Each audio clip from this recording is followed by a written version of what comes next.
Assalamualaikum warahmatullahi wabarakatuh.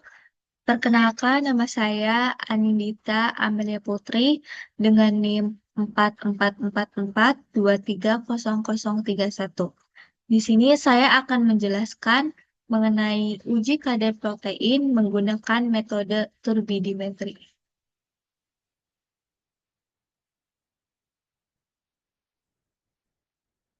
Sebagaimana kita tahu bahwa protein merupakan komponen penting dalam kehidupan suatu organisme, terutama sebagai pendukung pertumbuhan dan perkembangan.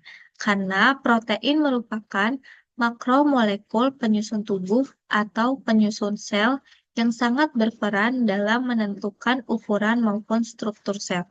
Selain itu, protein juga merupakan komponen terpenting dari sistem komunikasi antar sel dan juga sebagai katalisator segala reaksi biokimia dalam sel.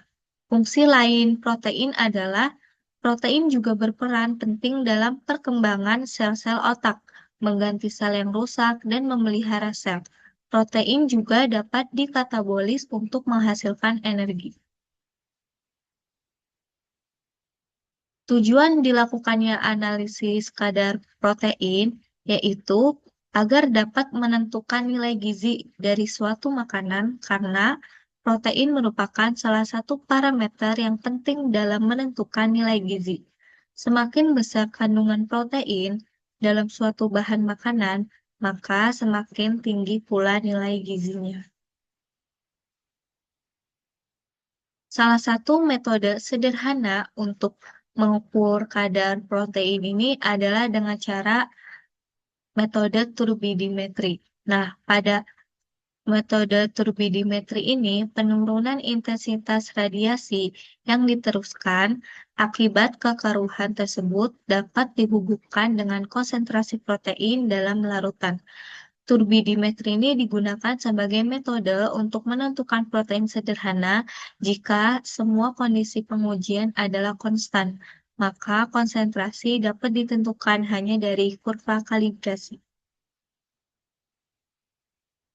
Adapun prinsip metode turbidimetri yaitu mengukur kekeruhan dari protein pada sampel. Kemudian kekeruhan akan terbentuk dalam larutan yang mengandung protein bila ditambahkan bahan pengendap protein seperti asam sulfosilisilat dan kalium ferricyanida. Kemudian kadar protein ditentukan dengan kurva spektrofotometri.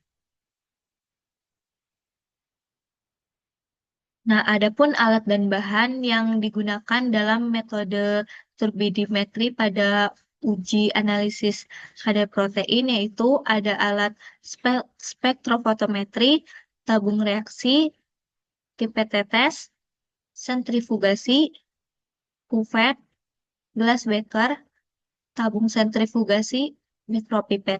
Adapun bahan yang digunakan yaitu sampel natrium hidroksida, asam trikloroasetat, asam sulfosalisilat, atau kalium ferricyanida 3-10%.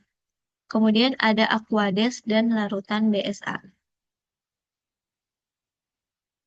Nah, adapun prosedur pada metode turbidimetri untuk melakukan uji analisis kadar protein, yaitu tahap pertama, sampel dimasukkan ke dalam beker gelas, kemudian ditambahkan larutan natrium hidroksida untuk mengekstrak protein yang terkandung di dalamnya. Nah, tujuannya ini untuk melarutkan protein tersebut. Selanjutnya, pada tahap kedua yaitu campuran yang telah dihomogenkan tadi dimasukkan ke dalam tabung sentrifugasi.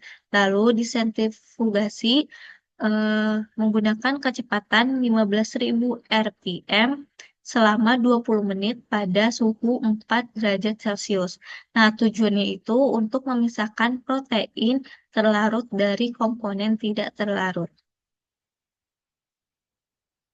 Nah, selanjutnya pada tahap ketiga, endapan hasil sentrifugasi tadi diambil menggunakan pipet, lalu dipindahkan ke tabung reaksi. Kemudian ditambahkan dengan asam sulfosalisilat menggunakan mikropipet, kemudian di vortex hingga tercampur merata, dan asam sulfosilat ini akan bereaksi dengan protein dan menyebabkan larutan menjadi keruh karena terbentuknya endapan protein tersebut. Selanjutnya, pada tahap keempat ini, larutan keruh tadi kemudian dimasukkan ke dalam kuvet, lalu diukur tingkat kekeruhannya menggunakan spektrofotometer pada panjang gelombang 540 sampai 660 nanometer. Nah, sebelum pengukuran tadi, alatnya dikalibrasi terlebih dahulu menggunakan larutan blanko, yaitu reagen yang tidak mengandung protein. Nah, kemudian pada tahap kelima ini, pembuatan larutan standar protein itu biasanya dibuat 1 miligram atau sebanyak 100 mili. Maka ditimbang 100 miligram DSA tadi kemudian dilarutkan dalam 100 mili Aquades ketika larutan standar tadi ketika larutan standar tadi tidak boleh dikocok karena akan berakibat denaturasi protein, yaitu teramati sebagai buih di permukaan larutan. Nah, untuk membantu larutan protein tersebut, cukup diaduk perlahan. Kemudian simpan larutan stok tersebut sebelum digunakan dalam freezer, atau lebih baik pada suhu min 20 derajat Celcius. Terus langkah selanjutnya ini, eh, untuk menentukan konsentrasi protein, dilakukan pembuatan kurva kalibrasi dengan cara mengukur absorbansi larutan standar protein BCA tadi pada beberapa konsentrasi. Nah, adapun reaksi yang dihasilkan itu, salah satu reagen yang digunakan pada turbidimetri adalah asam sulfosalisilat, yang merupakan asam kuat aromatik dengan 3 gugus sulfanat yang membuatnya sangat polar dan mampu menyebabkan pengendapan protein. Nah, reaksi itu protein tadi ditambahkan dengan eh, asam sulfosilisiat tadi dan akan bereaksi menjadi protein terdenaturasi, tidak larut atau resmetat. Nah, maka dapat dikatakan bahwa semakin tinggi kadar protein, maka semakin keruh larutan yang akan menyebabkan absorbansi meningkat. Adapun kelebihan metode turbidimetri dalam analisis kadar protein, yaitu kelebihannya itu yang pertama, dia cepat dan sederhana. Keduanya, biayanya relatif rendah. Ketiga, non-deskriptif. Kekurangannya yaitu kurang spesifik. Kemudian, terpengaruh oleh kondisi sampel. Dan yang terakhir, tidak seakurat metode lain seperti metode kejedal ataupun metode Biuret. Baik, terima kasih penjelasan dari saya. Wassalamualaikum warahmatullahi wabarakatuh.